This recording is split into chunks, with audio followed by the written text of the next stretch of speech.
I'm your host, Michelle, And Chris. and we welcome you to our first episode of our podcast. Our first and maybe last.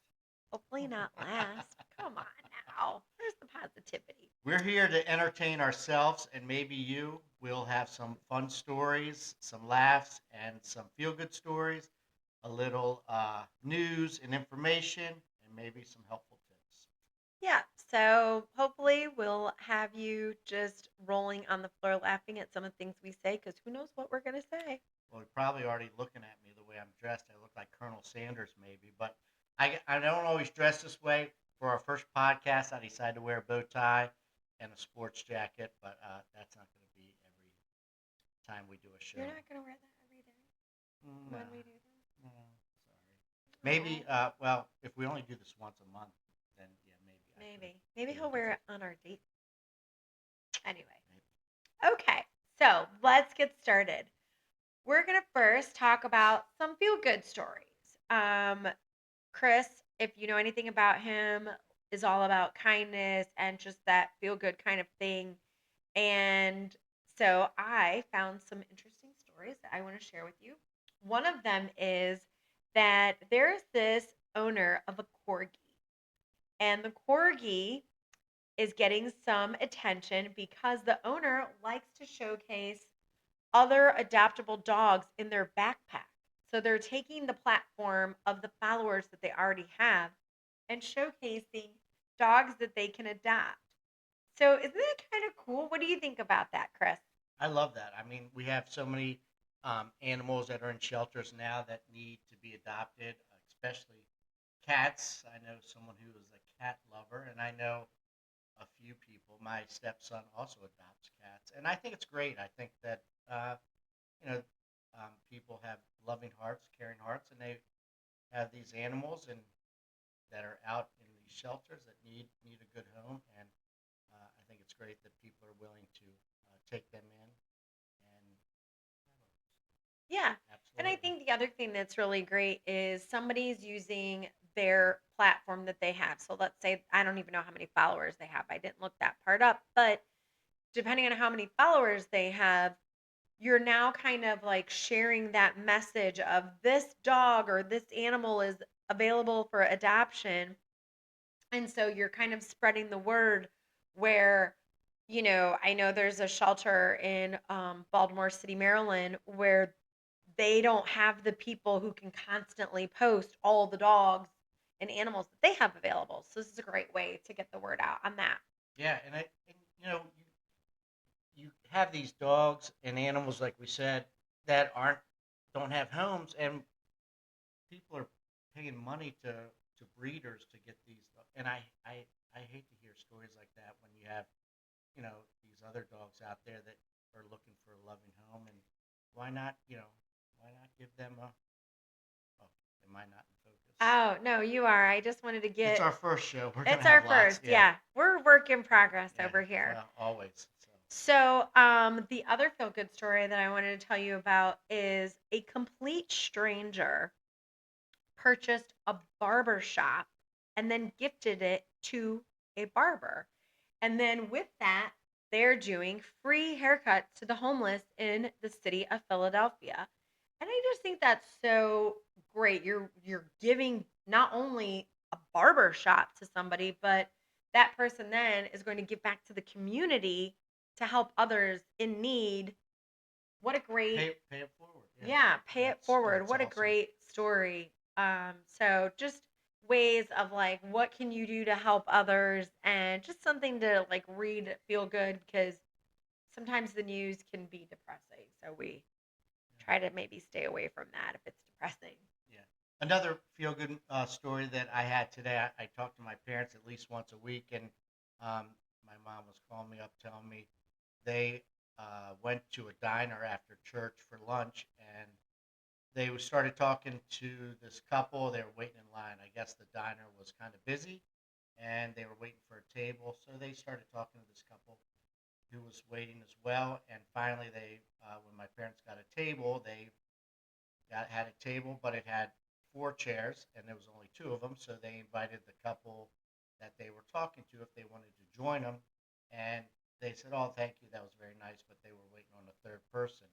So they had their lunch and everything like that. They were getting ready to leave, and when my dad was ready to pay the bill, um, the waiter said that their bill was already taken care of, that someone had paid for their lunch, and it happened to be that couple that they were talking about. So just that was a cool story to hear on a personal level, hear from my parents that my parents showed just kindness by inviting some people come sit at the table so they didn't have to wait any longer because it was, I guess, a long wait. And then uh, from that, the couple decided to pay for their lunch, so that was kind of cool to hear. So Yeah, I that always is like to hear stuff like that, and you hear that on the radio. Pay it forward. You're at a drive-in and people pay for you or whatever. That's great. I mean, there's should be more of that should around. be So more of that. Definitely. And that is such a great story. And Chris's parents, they are so sweet. And it's always fun to hear from them and some of the stories that they have that they've encountered. All right. So we are going to switch topics on you and we're going to talk about sports. Just as a side note, I know we're kind of in the middle, well, not in the middle, towards the end of football season. I am a little heartbroken right now. So I'm a Ravens season ticket holder. And Chris over here is a Ravens fan with me, though his baseball loyalties lie with, Philadelphia Phillies, weird connection, I know, but yeah, Ravens for football, Phillies for baseball. yep. And so the topic that we have all been discussing in the area, and now it actually has made national news because I saw it on like Good Morning America or something like, or the Today Show. John Harbaugh was let go from the Baltimore Ravens. And this really struck me because I have had season tickets for 20 years. So even before he came on board, and his coaching record is 12 and 18. 12 seasons he's taken us to the playoffs, which is incredible. And I mean, what are your thoughts on that? I know we talked about it a little bit, but how do you feel about losing Harbaugh? I was a little shocked and surprised and sad. I mean, like you said, he's been with us for 18 years, and I just I thought if they were getting rid of him, there must have been someone in place. They must have had a plan, and I thought they had someone that they knew that they wanted to get. And now, after listening and reading different articles, I don't know if they have anybody in place or not that they really wanted. But I guess might have lost the locker room. I don't. You hear different reports, so I don't know. I don't want to say because you never know. You're not there, so it's not. Yeah. You don't know exactly what happened, but definitely shocked. And I was shocked that on the interview with the owner of the Ravens, um, Steve Bisciotti. yes, who I think is a great owner, but I was kind of surprised that he said one of the reporters said if the kicker had made the field goal and we won and we went on to the next week, would John still have his job? And he said for 1 week. So I guess he had it in his mind that he was going to be getting rid of him anyway. So I'm not sure what all the details was, but the New York Giants got a good one, so good for Yes. them, I So guess. that is where Harbaugh is off to.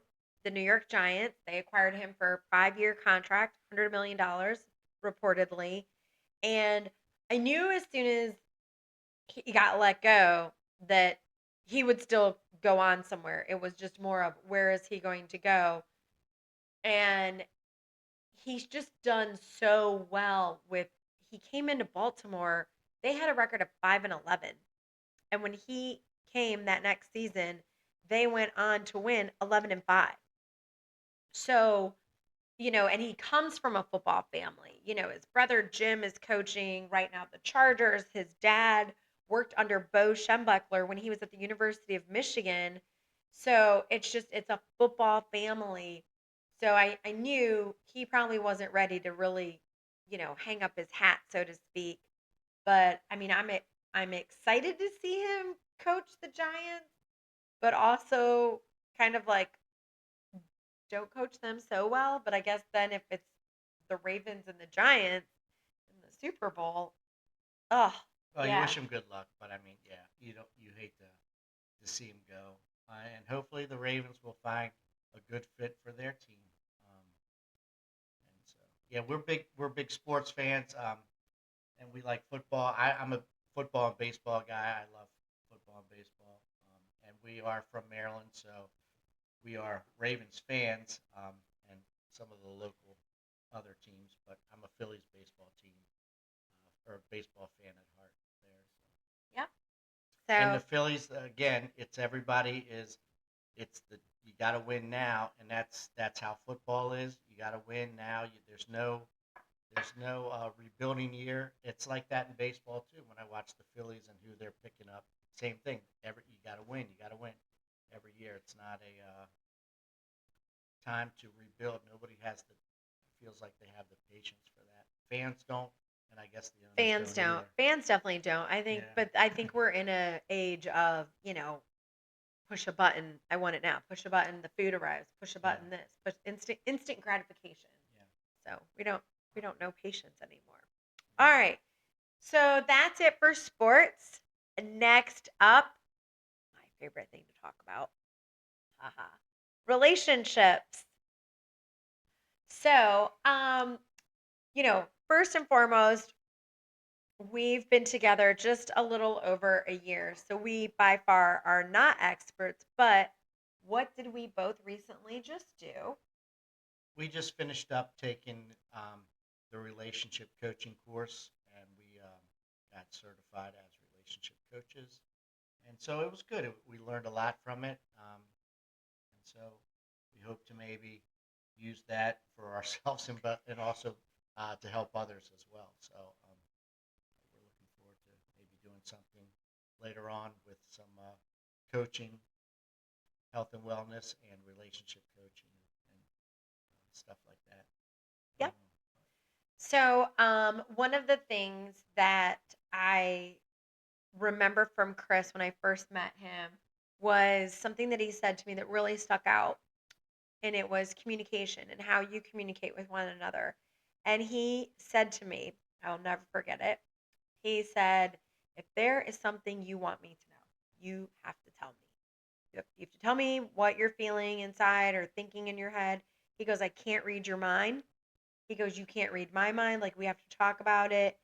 And I just remember thinking that was such like a safety net for me of like, oh, this guy's like willing to communicate. Like, what's going on here? So, I mean, did that come from your parents? Like, where did that come from that you're kind of like, oh, you know, I mean, a lot of things came from my parents. I feel like my parents are great role models, but I think also the failures of my relationships, and I was married and divorced, and then taking the class, the relationship courses. I just and growing up and all that. I think a little bit of everything. Um, you get wiser as you get older. I think is very true. And when you're younger, you think you know everything, but you don't. And that's true. so along with communication, it's the listening part too. And believe me, just because we took that course doesn't mean we're experts Yeah. in any shape or form. But it does make you think about things and how to go about certain things, and if you apply those things, the communication and listening parts are very important. Whether it's a relationship with a significant other or your relationship with your friends. I mean, I we are very blessed and fortunate to have really great circle of wonderful friends, and the same thing. It's just communicating uh, with them as well is just Yep. important.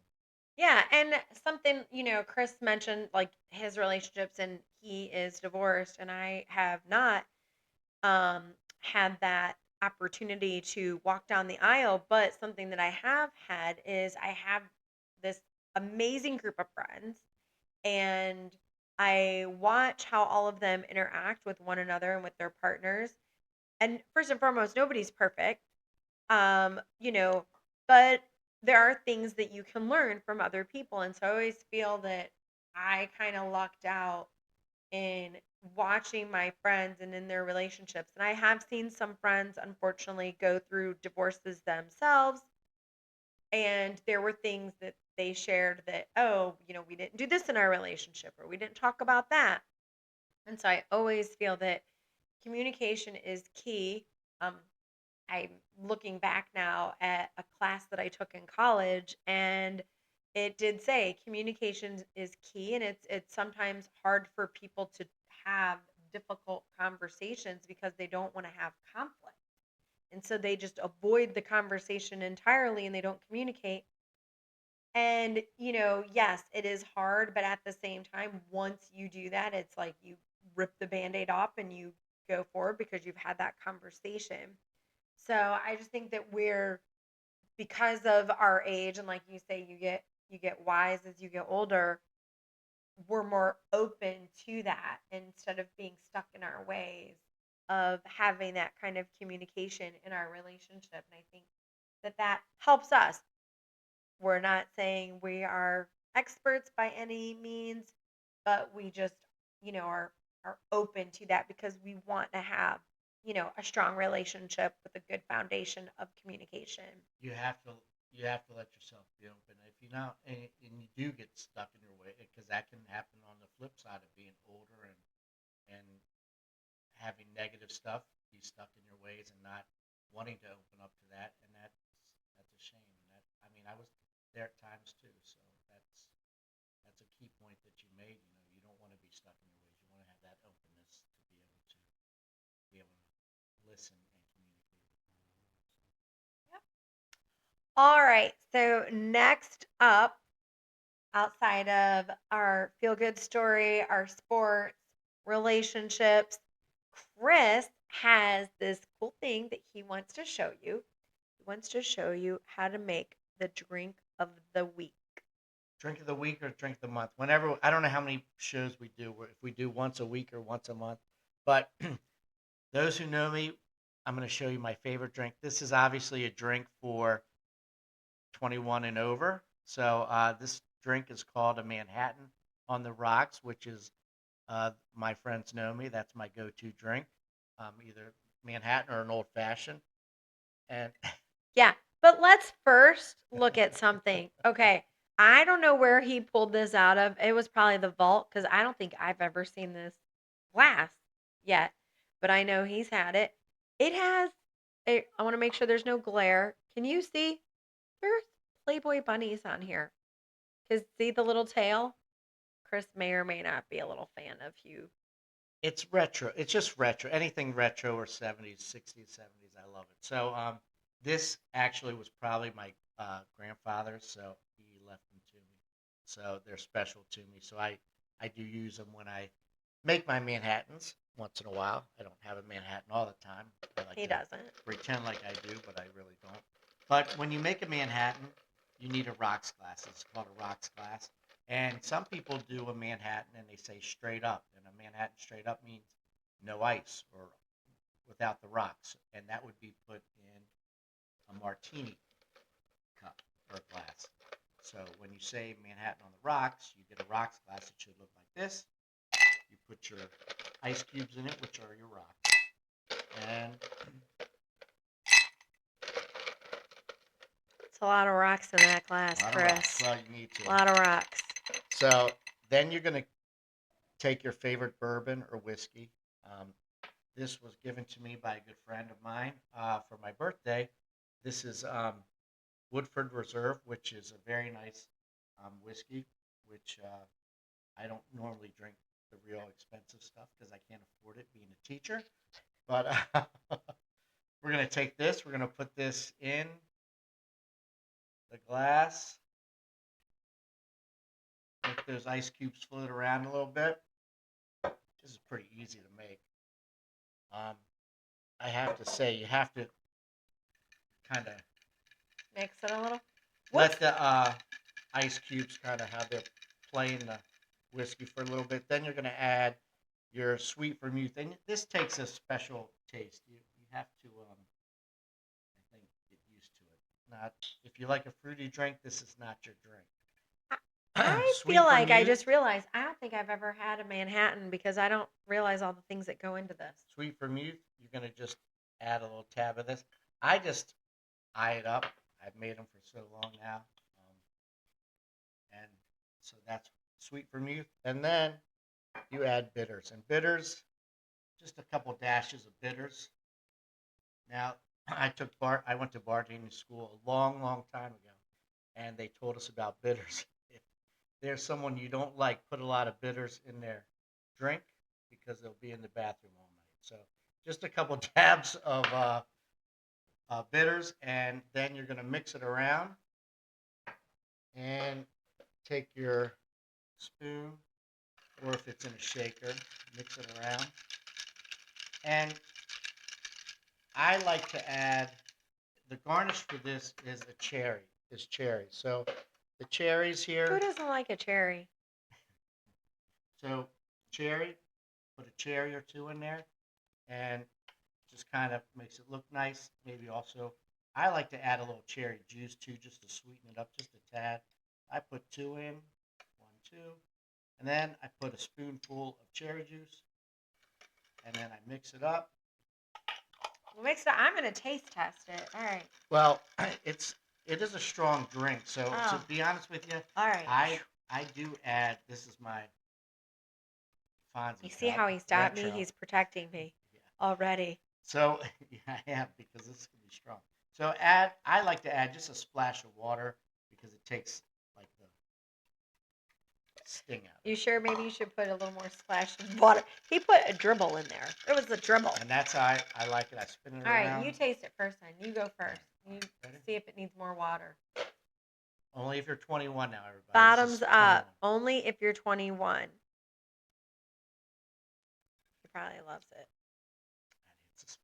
Oh, hit the spot. All right, let's see. Okay, I don't know about that. Woo! Woo! It's a.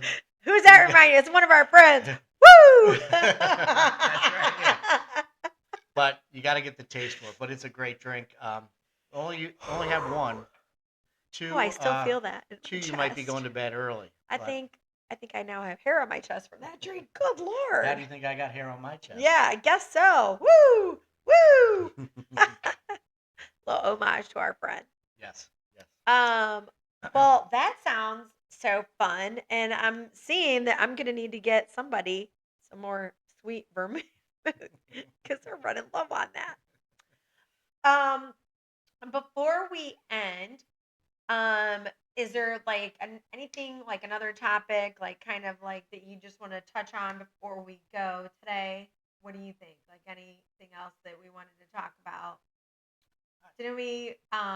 Oh, current events. Yes, A lot of current times, yeah. events. Well, we've talked about doing current events or something. Just having another story in the thing. And Phones in the classroom. phones in the Phones in classroom. the classroom. Where'd Uh, that come from? I don't know. Phones in the classroom.